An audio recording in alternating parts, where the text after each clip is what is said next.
राज्य में single teacher school संख्या 1458 को वृद्धि पाई। ओडिशा रे एक वर्ष में 34% वृद्धि पाइला सिंगल टीचर स्कूल संख्या।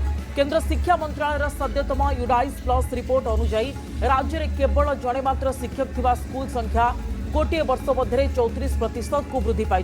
2025-26 शिक्षा वर्ष में राज्य में एपरी स्कूल संख्या 1458 को वृद्धि पाई, जहाँकि 2024-25 रे 1099 एवं 2023-24 रे 1065 थिला।